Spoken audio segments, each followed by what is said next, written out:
Welcome to session 116 of the Bible in a Year commentary. If you started the series on the 1st of January, then today should be the 26th of April. Today we'll be looking at Isaiah 31 to 35 and Psalm 116. But so far in Isaiah, we've read through the section focused on the judgment and future hope of Jerusalem, and the section focused on the judgment and future hope of the nations. Then yesterday, we started the section focused on the accusations against Israel's leaders. Through these different preachers and visions, we've gathered a series of images. We saw Isaiah in God's courtroom, purified to be in God's presence, and then commissioned to be a warning to the people that they would ultimately ignore. God was about to pour judgment on the Israelites for their wickedness and corruption. This punishment was described like God laying an axe to a tree and just a stump remaining. It was destruction intended to purge and purify. Out of the remnant of his people, this tree stump, God would raise up a branch from the line of David, who would be a king who reigned over the earth and brought peace. Isaiah mentioned a future son who would be born and who would come after the period of judgment. He would be king over God's people, bring peace to the world, and restore all nations under his rule. Focusing on the foreign nations, we got mention of a day of the Lord. On this day, God will bring judgment, waging war on evil and wickedness. He will destroy powers that set themselves up against him, whether they be human kings or spiritual beings. These foreign nations are judged for their pride and oppression and wickedness. Isaiah specifically mentions Babylon, Assyria, Philistia, Moab, Cush, also known as Ethiopia, Egypt, and Tyre.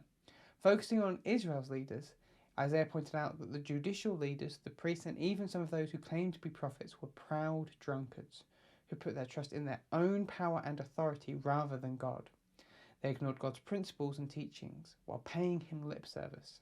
But through these preachers, Isaiah highlights some key ideas. The Israelites are not to turn to these foreign nations for support and protection. God is in control and will use all of this for his purposes. Eventually, even these foreign nations will be brought into God's future kingdom.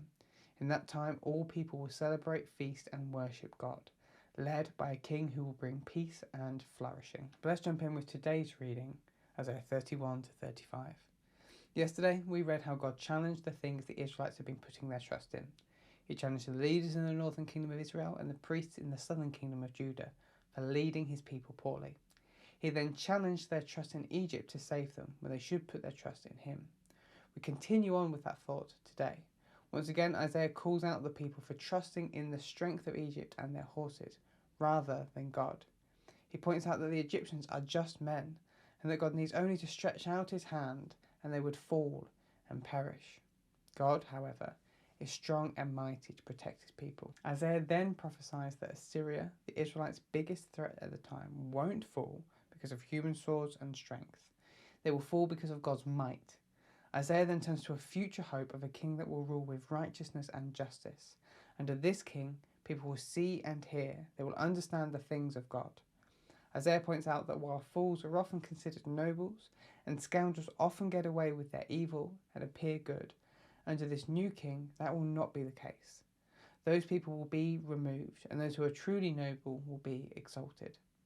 Next, Isaiah calls to complacent women, women who until now have just been content with how Israel has been living. Isaiah calls these women to listen, to see what will happen, and then to mourn it. For soon the harvests will fail, soon the palace will be empty, and the city be deserted, and wild animals will come to live in them. But once again, Isaiah turns to a future hope. All this will happen until the Spirit is poured upon us from on high. That's Isaiah 32 verse 15. When God pours out his Spirit, then the harvest will be fruitful. There will be justice and righteousness in the land. The justice and righteousness will lead to a time of peace and trust in God.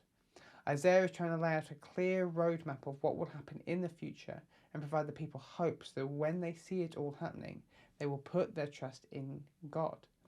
Isaiah now moves on to talking about Assyria, the destroyer. He lets them know that their own destruction will be turned back upon them.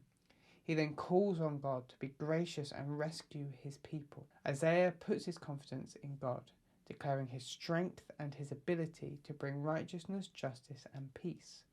He mentions briefly that there will be weeping and mourning, but then reaffirms his confidence that God will come and destroy their enemies. We then get those who have been sinning in Jerusalem, crying out, asking how anyone could survive God's judgment. Isaiah tells them that those who live according to God's way will survive, those who walk righteously, that speak uprightly, who despise oppression, bribery, bloodshed and evil. And there will be a king who will end the evil and the fighting and bring peace.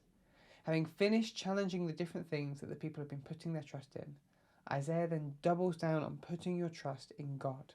First, he will bring judgment on the nations and on spiritual beings in heaven for how they have sinned against him.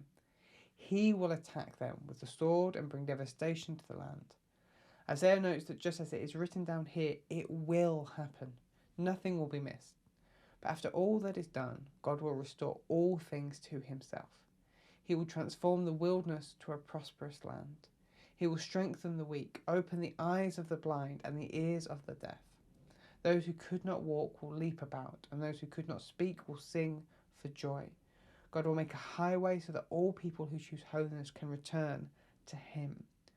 Finally, the ransomed, those that God had brought back, will return to Zion.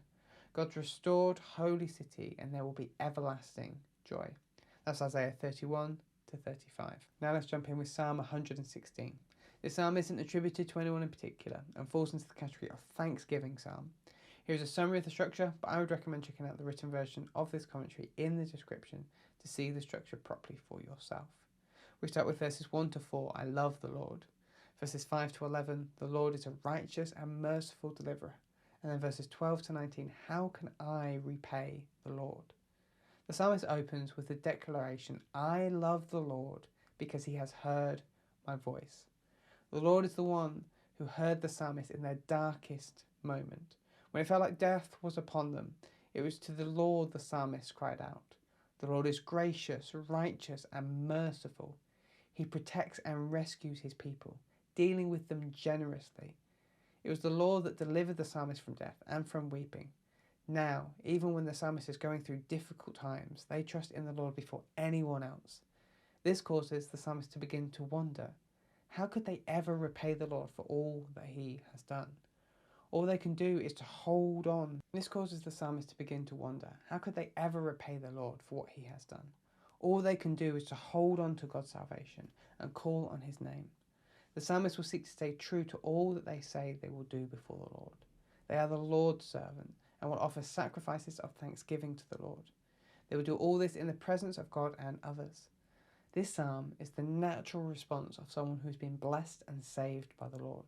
They declare their love and trust in the Lord even if things get hard again. They then think through how can they bless the Lord in return. Thanks for joining us today. Take a moment to reflect on what you've read and share your thoughts or questions below. If you're watching in the future, then you can click here for the next session, or you can find the full playlist just down here. To receive these daily commentaries in your email inbox, subscribe via the link in the description below. Have a great day, and I'll see you tomorrow.